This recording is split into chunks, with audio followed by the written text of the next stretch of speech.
Hello students, maths zone के YouTube channel में आपका फिर से स्वागत है। क्लास 9 के जो चैप्टर चल रहे थे उसी से रिलेटेड ये एक वीडियो है और इस वीडियो में हम देखने वाले हैं एरिया ऑफ ट्रायंगल के बारे में कि कौन कौन से फॉर्मूले यहाँ पे पूछे जा सकते हैं, डायरेक्ट छोटे क्वेश्चन कौन से बनते हैं और बड़े क्वेश्चन किस प्रकार से आते हैं। ये एक छोटा चैप्टर है जिसके अंदर लिमिटेड फॉर्मूले हैं और ज्यादा मार्क्स आप ऑब्टेन कर सकते हैं। तो चलिए शुरुआत करते हैं। वीडियो को स्टार्ट करने से पहले एक चीज आपसे कहना चाहूंगा, ये वीडियो आपको कैसा लगता है कमेंट बॉक्स में जरूर लिखिएगा। इस वीडियो को लाइक और अपने फ्रेंड्स के साथ शेयर भी कीजिएगा। अगर आप इसका टेस्ट देना चाहते हैं तो एमसीक्यू टेस्ट का लिंक डिस्क्रिप्शन बॉक्स में दिया गया है, आप वहां पर जाकर एमसीक्यू टेस्ट दे सकते हैं और अपनी तैयारी की जांच कर सकते हैं। तो चलिए शुरुआत करते हैं। सबसे पहले एरिया ऑफ ट्रायंगल का जो फॉर्मूला होता है, एरिया ऑफ ट्रायंगल जो बेसिक होता है वो क्या होता है, half into base into height. Half into base into height ये कब अप्लाई होता है, जब आपके पास बेस और हाइट दोनों गिवन हो। ठीक है, तो इससे रिलेटेड ये जो फॉर्मूला है इसमें कैसे ये अप्लाई हो सकता है वो देखते हैं। जैसे आपके पास आ जाए राइट एंगल ट्रायंगल, ठीक है, जैसे एक राइट एंगल ट्रायंगल बना हुआ है, यहां पर ये आपके पास दिया हुआ है 6 सेंटीमीटर, ठीक है, ये दिया हुआ है 10 सेंटीमीटर और ये दिया हुआ है आपके पास 8 सेंटीमीटर और आपको इसका एरिया फाइंड करना है। तो राइट एंगल ट्रायंगल के लिए आप सीधा सा कौन सा फॉर्मूला लगाएंगे, half into base into height. अब इसमें बेस और हाइट कौन है, ये देखिए 8, तो हाफ इंटू 8 और ये आपके पास 6, ये हाइट आ गई।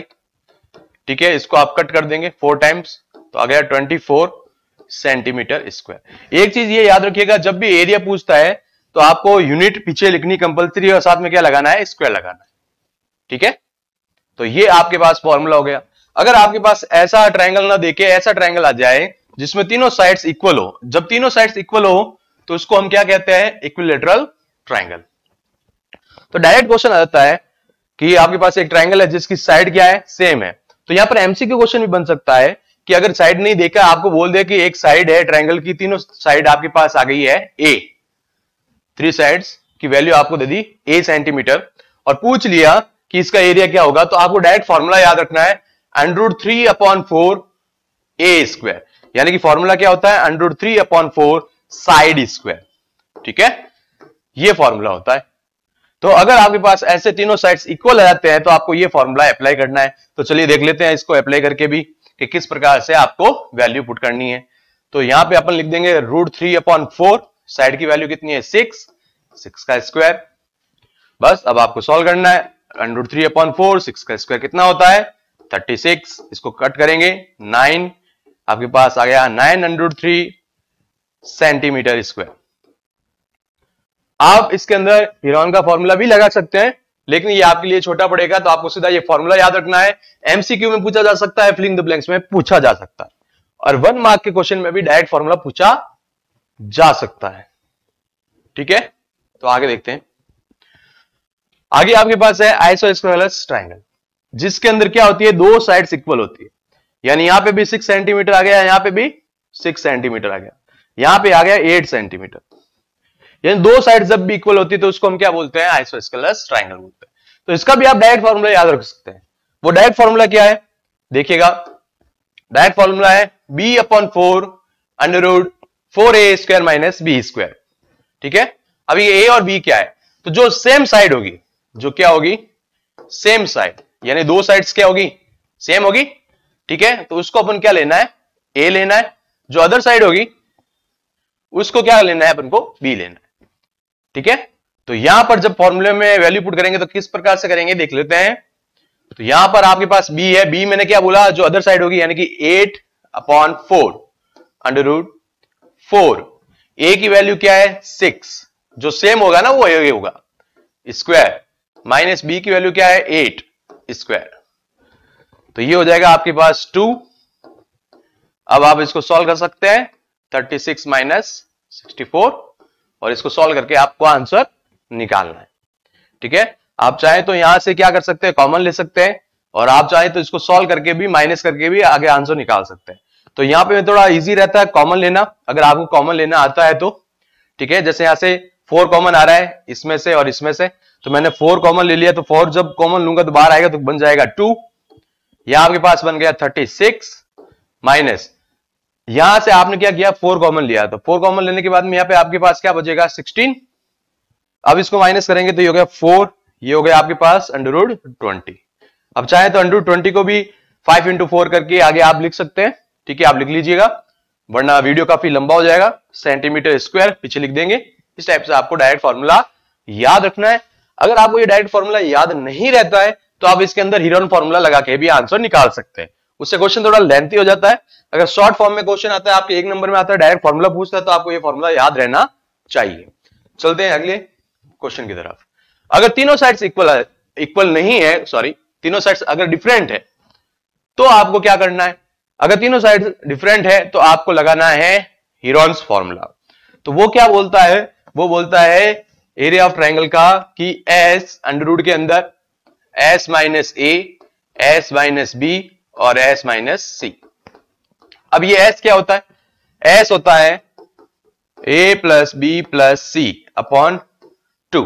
तो ये चीज याद रखिएगा, छोटे छोटे क्वेश्चन में कई बार पूछ लिया जाता है कि व्हाट इज s, या ऐसा बोल दे के s इक्वल टू, यहां पे फिलिंग द ब्लैंक्स बोल दे, ठीक है, इन ट्राइंगल। तो आपको ये चीजें याद रखनी कि s क्या होता है। तो आपको बताएं ये क्या होता है, a plus b plus c sum of sides of triangle, ये होता है पेरीमीटर। क्या होता है? पेरीमीटर। तो पेरीमीटर का हाफ कौन होता है? s होता है, ठीक है। तो आपको डायरेक्ट इसके अंदर वैल्यू पुट करनी है और आंसर निकालना है। जैसे मैं इसका बता देता हूं, अगर मेरे पास a आ गया 4, b आ गया मेरे पास 7, c आ गया मेरे पास 10, तो सबसे पहले मैं क्या फाइंड करूंगा? सबसे पहले मैं फाइंड करूंगा s। s क्या होता है? a plus b plus c divide by 2, 4 plus 7 plus 10 divide by 2, ठीक है। तो ये आपके पास हो गया 7 और 4 हो गया, ये हो गया 21/2, ठीक है। तो ये s की वैल्यू आ गई। अब आपके पास s आ चुका है, अब s की वैल्यू आ गई, a b c आपके पास पड़ा है। तो इस फॉर्मूले के अंदर आपको, यानी हीरोन्स फॉर्मूले के अंदर वैल्यू पुट करके आंसर निकालना है, ठीक है। कॉमन आता है तो कॉमन लेना है, सॉल्व करके भी आप निकाल सकते हैं। इंपॉर्टेंट क्वेश्चन देखते हैं कि इस टाइप का क्वेश्चन कई बार एग्जाम में आ चुका है। तो ये क्वेश्चन कहता है कि रेशियो ऑफ साइड्स आपके पास गिवन होगी, यानी रेशियो दे देगा साइड्स का, रेशियो 3:5:7, ठीक है। पेरीमीटर आपके पास आ गया कितना? 30 सेंटीमीटर। तो दो क्वेश्चन पूछे जा सकते हैं, पहला तो एरिया पूछा जा सकता है, दूसरा साइड्स पूछी जा सकती है, ठीक है। तो कैसे करेंगे? चलिए शुरुआत करते हैं। सबसे पहले आपको क्या करना है, देखना है कि रेशियो ऑफ साइड्स क्या है, 3, 5 और 7। तो लेट साइड्स ऑफ ट्राइंगल क्या हो जाएगी? 3x, 5x, 7x। जब भी आपके पास रेशियो आते हैं तो आप साथ में क्या लगाते हैं? x, y, z, जो भी आप चाहें, k लगाना चाहे तो k लगा सकते हैं, t लगाना चाहे तो t लगा सकते हैं। अब आपके पास आ गया है, अब आपको फाइंड करना है, एरिया और साइड दोनों फाइंड करनी है। आपके पास गिवन क्या है? पेरीमीटर गिवन है। तो गिवन आपके पास पेरीमीटर है, तो पेरीमीटर में वैल्यू, पेरीमीटर कितना है? 30 सेंटीमीटर है। तो पेरीमीटर का मतलब क्या होता है? Sum of all sides of triangle.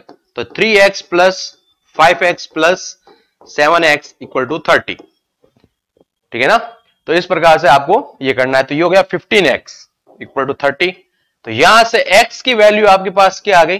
2। x की वैल्यू क्या आ गई? 2। अब ये x की वैल्यू आपको क्या करनी है? ये x की वैल्यू यहां पर और यहां पर पुट करनी है, ठीक है। तो x की वैल्यू यहां पर जब आप पुट करेंगे तो ये हो जाएगा 3 2 6, यहां पुट करेंगे तो हो जाएगा 10, यहां पुट करेंगे तो ये हो जाएगा 14। तो ये आपके पास आ गई है साइड्स, ये आपके पास क्या आ गई है? साइड्स। अब साइड्स आपके पास आ चुकी है तो आप एरिया भी निकाल सकते हैं। तो एरिया निकालने के लिए सबसे पहले देख लेना है कि ये सेम है या डिफरेंट है। तो ये डिफरेंट है, तीनों साइड्स डिफरेंट है, तो आपको हीरोन फॉर्मूला अप्लाई करना है, ठीक है। तो ये चीज याद रखिए ना कि जब भी तीनों साइड्स डिफरेंट होती है आपको हीरोन फॉर्मूला अप्लाई करना है। याद रखिएगा, जब भी एरिया निकालते हैं, लिखते हैं तो सेंटीमीटर स्क्वायर, अगर मीटर आता है तो मीटर स्क्वायर, मिलीमीटर आता है तो मिलीमीटर स्क्वायर यूनिट लिखनी है। तो आपको ये कैसा वीडियो लगा कमेंट बॉक्स में लिखना मत भूलिएगा।